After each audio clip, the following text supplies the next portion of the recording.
Sila, Sepangga. Okey, terima kasih Datuk Yang di-Pertua di atas kesempatan yang diberikan. Dimaklumkan bahawa setakat 5 Januari, terdapat 20 buah syarikat berkaitan kerajaan dan syarikat peleburan berkaitan kerajaan telah berikrar untuk menyumbang sebanyak 63.4 juta ringgit bagi membantu mereka yang terkesan dengan banjir. Saya mengucapkan terima kasih kepada syarikat-syarikat tersebut. Saya amat bersimpati kepada semua mangsa banjir. Berat mata memandang, pasti berat lagi bahu mereka memikul. Namun, saya ingin menzahirkan rasa kekecewaan kami khususnya terhadap GLC seperti Petronas yang seolah-olah lupa bahawa sumber minyak yang wujud di Sabah disedut setiap hari oleh mereka, dan apabila rakyat Sabah menghadapi musibah banjir, jangankan sumbang, ucap takziah pun tidak kedengaran. Realitinya, Datuk Yang di-Pertua, banjir yang berlaku setiap tahun di Sabah semakin buruk dan kerap, serta kerugian yang dialami oleh penduduk di Sabah berjumlah puluhan hingga ratusan juta ringgit nilainya setahun. Tahun 2020 dan 2021, Sabah telah mengalami bencana banjir yang teruk dan ada daerah yang telah dilanda banjir sebanyak 8 kali dalam tempoh setahun. Setahu saya, amat menyedihkan apabila tiada satu pun bantuan yang diberikan oleh GLC ataupun GLIC peringkat persekutuan kepada kami di Sabah. Seingat saya, kali terakhir Petronas membantu penduduk Sabah yang terjejas akibat banjir adalah pada tahun 2014, iaitu sejumlah 5 juta ringgit disumbangkan kepada tabung bencana negeri Sabah. Namun, apabila bencana besar berlaku di Lembah Kelang, GLC seperti Petronas, KWSP dan lain-lain pantas memberikan respon dengan mengumumkan jumlah bantuan yang besar kepada mangsa-mangsa banjir. Petronas menyalurkan peruntukan 25 juta ringgit, KWSP menyediakan 10 juta ringgit, malah Kementerian Kewangan menyediakan pula grant padanan sebanyak 25 juta ringgit melalui GLIC Disaster Recovery Network bagi membantu mangsa banjir.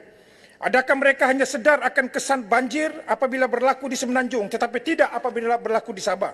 Mengapakah nasib mereka tidak dibela sebaik ini sedangkan setiap tahun banjir di Sabah semakin teruk dan lebih kerap berlaku? Sekali lagi saya tekankan, saya tidak mempersoalkan hak mangsa-mangsa banjir untuk dibantu khususnya di Semenanjung, dan sememangnya mereka wajib dibantu.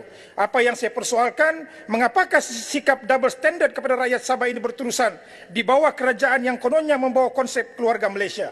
Mana sudah janji slogan jika Sabah sealiran dengan kerajaan persekutuan, Sabah akan lebih menikmati nikmat pembangunan. Selangor tidak sealiran dengan kerajaan persekutuan, tetapi Petronas sumbang 25 juta. Faktanya, daripada 10 daerah termiskin di Malaysia, 8 daerah terletak di bumi Sabah. Itulah nikmat sealiran dengan kerajaan persekutuan. Bagaimana tidak rakyat Sabah merasakan mereka dianaktirikan? Ini merupakan salah satu buktinya. Mana mungkin Selangor yang tidak mempunyai walau setitik minyak petroleum, malah negeri terkaya di Malaysia, mereka boleh diberikan keutamaan berbanding Sabah yang hasil buminya disedut setiap saat oleh Petronas.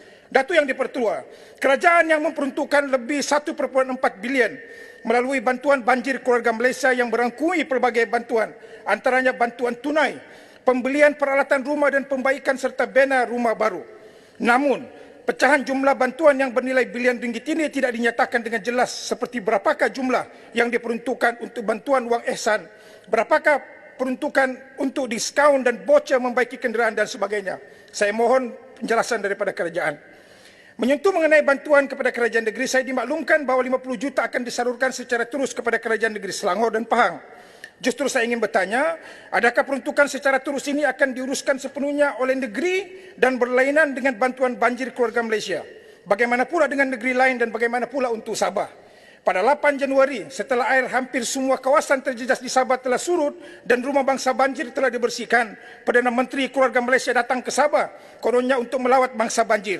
Dan bagi menunjukkan keprihatinan kerajaan persekutuan kepada Sabah, diperuntukkan kononnya 108.15 juta ringgit peruntukan pasca banjir diperlukan untuk memulihkan pelbagai kerosakan akibat banjir yang melanda beberapa daerah.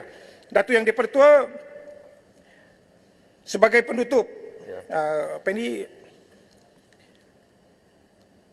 pada hari ini saya ditunjukkan lagi satu surat yang dikeluarkan oleh Ketua Pengarah EPU bertarikh 7 hari bulan Januari 2022 kepada semua KSU kementerian telah dikeluarkan.